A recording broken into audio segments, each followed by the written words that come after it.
Morning, you guys. Don't mind the background back there. Going over my partial bicep tendon tear. I know the doctor said it was the long head of the bicep, and it being just partial, no surgery. Obviously, I'm still doing stuff.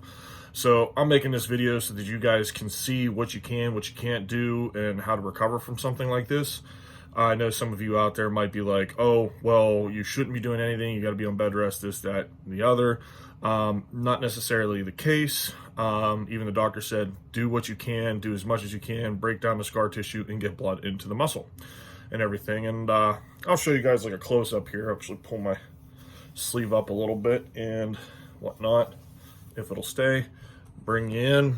But as you guys can see there, just some slight bruising and everything else. Nothing too crazy, honestly. To be honest with you, my pec hurt worse than this.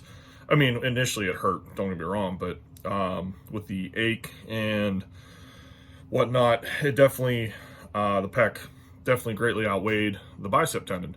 So, oh, and then they correlate too. My pec finally almost being fully recovered after 3 months made my shoulder overwork, and the shoulder overworking and doing all that extra work, it was fatigue going into that exercise, that shoulder day last week. I was extra fatigued, but extra emotional and stubborn. Pushed myself a little too hard, and with that shoulder being so fatigued, something had to give. And the doctor even said, like, yeah, when you came down to catch that and try to reset and go, that eccentric portion was just way too much for the bicep tendon.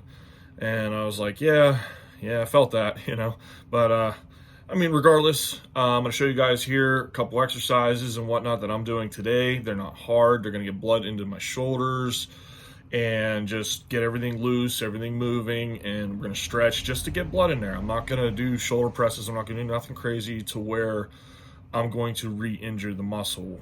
Again, I know some of you out there voicing your opinion, saying it's best to do nothing and rest. That's not necessarily the case. It's been proven that you must do active recovery, but obviously what you can. I'm not going to do something that's going to cause pain and harm to the area. I'm going to work around it, in other words. So here we go, guys. Let me show you some exercises.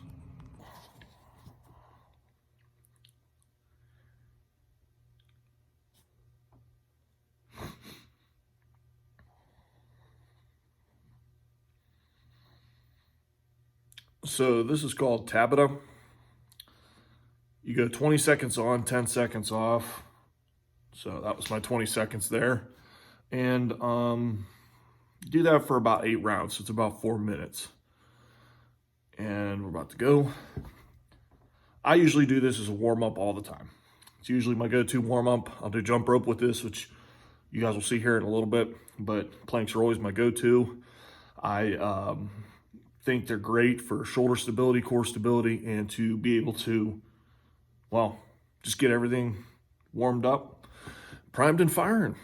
But either way, I won't bore you with the next 6 rounds, you guys, so I will show you the next one.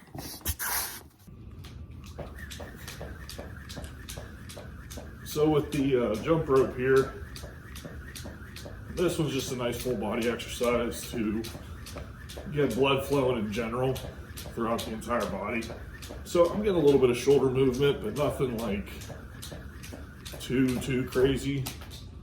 So I also do Tabitha with this, which is, or 20-10s, whatever you want to call it, 20 seconds on, 10 seconds off. And so I'm gonna go, but this way, I'm getting a little bit of lung work too. So I got my lungs working, full body, shoulders gotta cause the rope to move. So, well, with the flick of the wrist too, obviously. But again, I'm gonna do this for 4 minutes. So I'll let you guys go and I'll bore you. Okay guys, so these are just band pull aparts. You see me do them all the time. This is for my rear delt. So I'm just gonna do 10, slow and controlled like so. As you guys see, just flexing my scapula, rear delts, nice and easy, nice and controlled. What this is doing is causing the muscle or the bicep tendon, to be the antagonist in my movement. So I think I got 10 there, I lost count. Now I'm gonna do 10 X-band pull parts, okay? Same thing. This one there kind of agitates that left side a little bit when my left arm there goes up in the air, but not like, I shouldn't say agitate in a bad way, but it makes it work a little bit more, we'll say. So nice and easy like so. I think that was 10. Either way, you guys get the idea with that. I'll show you a few more. All right, last but not least, I'm going to do a one-armed face pull. So I'm just gonna grip halfway of the rope here. This is the bad shoulder. All I'm gonna do is a light row, just like so, and I'm gonna do 10 reps. So this one I feel the most. This one's gonna really test it out. But I'm only doing 30 pounds, which might be the equivalent to like 10 pounds since it's here on the cable crossover. But just nice and easy. Like I don't feel any pain, but I can feel fatigue. I think we're getting close to 10. I lost count again since I'm talking, but we'll say that's 10.